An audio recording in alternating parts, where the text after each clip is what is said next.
Salam dostlar. Käbir sebeplere göre bir neçe aydan beri video koymayanım üçün sizden ulluqan ötünç sorayarım. Bilşimiz ýaly Türkmen milleti her yerde nirayse gitsin, baran yerinde kökürýär, köpelýär, känelýär hem de berk ornaşýar. Tariha ser salsak, ata-babalarymyz ayaklarının basan yerlerini yurt edinip özlerine mekan tutupdyrlar. Atalarımız Ertuğrul Bey ve onun oğlu Osman Bey ýaly beýik şahsiýetler Anadolu topraklarına gelip bu yerde yaşayan halkları hem boyun eğdirip Türkmenleştirmeyi başaran Türkmen beyleridir. Orta asırlarda onlarca Oğuz taypaları Mongol gırgırçılığında ziyan çekip Anadolu topraklarına yerleşip yurt edinýärler. Şeýle de Seljuk Türkmen döwlet döwründe hem Sultan Alparslan'ın Malargis söwüşinde Bizantiýany ýeňmegi bilen Anadolu topraklarına Türkmen taypaları gelip yerleşýärler. Häzirki wagtda Owganystanda takminen 2,5-3 milyona ýakyn, Eýranda 2,5 milyon töwerege, Pakistanda 300-350 min, Özbegistanda 200-250 min, Täjikistanda 50-100 min töwerege. Şeýle de bolsa Russiýanyň Astrakhan we Stavropol welaýatlarynda bolsa 50-60 min töwerege Türkmen milletiniň ýaşaýandygyny bellek geçmeyi isleýärin. Bulardan başka da Xitayda yaşayan Salar Türkmenleri hem bardır.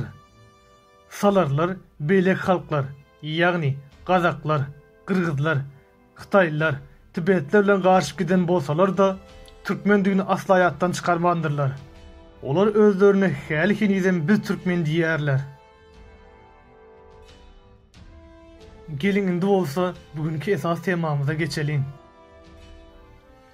Eýran döwletinde ýaşaýan Türkî halklar arasında Azerbaycanlardan soň 2,5 milyon ogloy Türkmen ýaşaýar.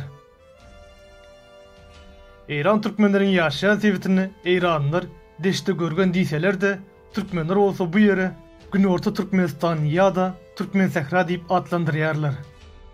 Türkmen Sehranyň Gümüştepe, Bender Türkmen, Siminşäher, Akkala, Anbaralum, İnceburun, Hütten Kuren, Negin şäher, Günbede Kaus, Kelale, Merava Depe, Deregöz ýaly şäherleri bardyr. Türkmeniň beýik akyldary Mawtumly Pragynyň mazary hem Etrik derýasynyň sağ tarapynda, ýagny Merava Depe şäher we Kuren Owas arasyndaky depelikde ýerleşýär. 16-njy asyrda Uzboýun suwunyň kesilmegi bilen Türkmen taýpalary Günorta topraklara göçüp Etrik gürgen sebitlerinde mesken tutýarlar. Türkmenistan toprakları Paça Russiýasy basyp alandan soňra 1881-nji ýylda Göktepe söwüşinden soň Russiýa we Eýranyň arasyndaky şertnama boýunça türkmenleriň ýaşaýan ýeri ikiye bölünip iki döwlet arasynda özara paýlaşylýar. 20-nji asyryň başlarynda dünýädäki bolup geçen özgörüşlerden, rewolýusiýalardan Eýran türkmenleri hem habarsız däldi. Olaryň ýeketäk islegi Eýrandan aýrylyp özbaşlyk Türkmen döwletini döretmek bolup durýardy. 1920-nji ýylda Eýran türkmenleri öz garaşsyzlygy ugrunda görüş üçin ayağa kaldylar. Şeýlelikde 1924-nji ýylyň 20-nji maýynda Eýrandan aýrylyp özbaşlyk Türkmen döwletini gurmagy başardylar. Döwletiň başyna Osman Ahund getirilýär. Hem de dürli we wajyp meseleler boýunça iş alyp barjak parlament görüşünde ýaşurlar maslahaty döredilýär. Türkmen döwletiniň düýbüni tutan türkmenler diňeje özlerini degişli bolan topraklary talap etýärdiler. Täze gurulan döwletiň serhedi Günbatardan Gündogara, Hazar deňzinden Bojnurda we Günortadan Demirgazyga, Astrabat ülkesinden Türkmenistana çenli bolan topraklary öz içine alýardy.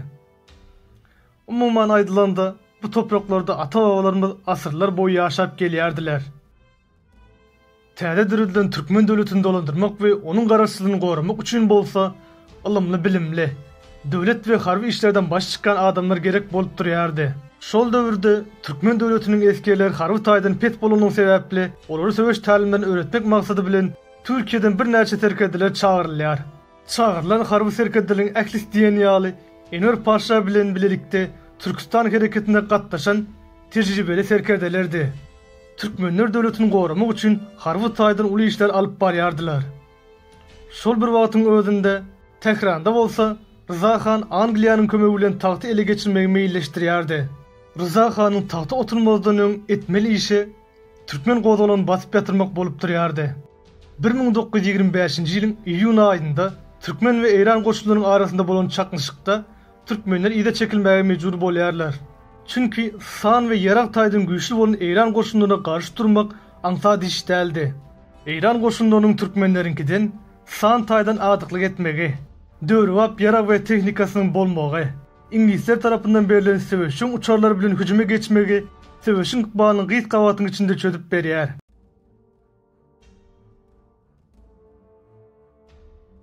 1925-nji ýylyň iýul aýynda Omjalda geçirilen gurultaýda türkmenler Eýran hökümeti garaşsyz türkmen döwletini ikrar edýänçe görüş dowam etdirmeli diýen karara gelýärler. 1925-nji ýylyň oktyabr aýynda türkmenler Eýran goşunlarynyň hüjümlerine garşy durup bilmeýärler. Eýran goşunlary türkmenleriň esasy ýaşaýan ýerleri bolan Gümüştepe, Akkala, Gümbede Kawus topraklary ele geçirip türkmen gozalaryny basyp ýatyrýarlar. Türkmen gozalarynyň togtatylandan soňra Gajar hanadanynyňdan bolan Ahmet Şah tahtdan agdarylyp ýerine Rıza Han getirilýär. Pehlevi hanadanynyň häkimiýeti ele geçirmegi diňe türkmen sehrada ýaşaýan türkmenler üçin däl. Eýsem Eýranda ýaşaýan beýleki türk halkları üçin hem kyn günleriň başlangyjy bolup durýardy. Türkmen döwletiniň gurujulary bolan Osman Ahund we onuň egindeşleri türkmen sehrany terk edip Türkmenistana geçmäge mejbur bolýarlar.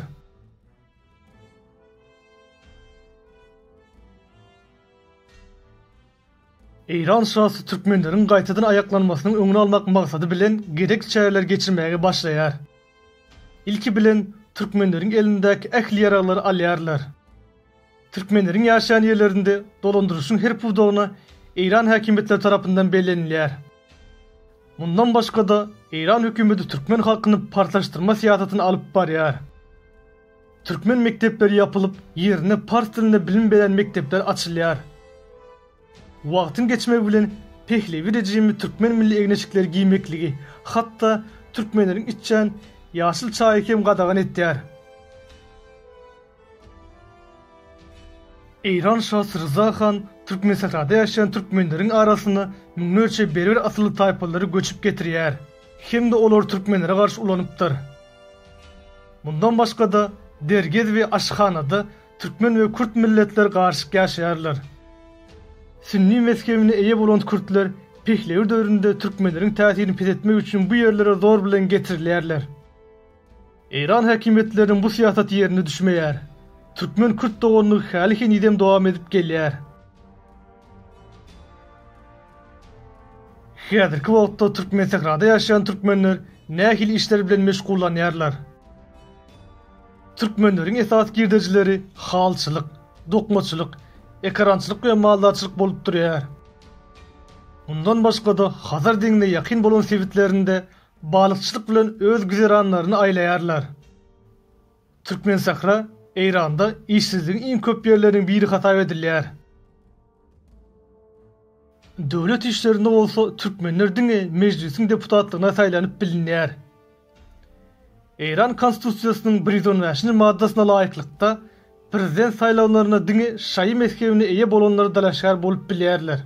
Sünni musulman bolsaň hiç hili peýdasy ýokdur. Türkmen sahrada geçirilen şäher häkimleriniň saýlawlarynda şaý bolanlar, şaý dalaşgarlary, sünni bolanlar bolsa sünni bolanlary saýlaýarlar. Eýran Azerbaýjanlary şaý bolansoň partlary saýlaýarlar. Gazaklar bolsa sünni musulman bolansoň hemmişe türkmenleriň arkasynda durup berk goldaýarlar. Eýsem, siziň pikiriňizçe dinler we mezhepler insanlary bir-birinden tapawutly ýa-da aýratyn görkezýärmi? Eýran şaý musulman bir döwletdir. Ýagny şeriat bilen dolandyrylýar. Ähli kanunlar şeriatyň kanunlary esasynda ýöredilýär. Hawa dostlar, bugünkü videomuz şundan ibaret. Eger bu video göňüňize ýaran bolsa, like goýup paýlaşmagy ýatdan çykarmaň. Hoş sag bolun, salykda görüşelim.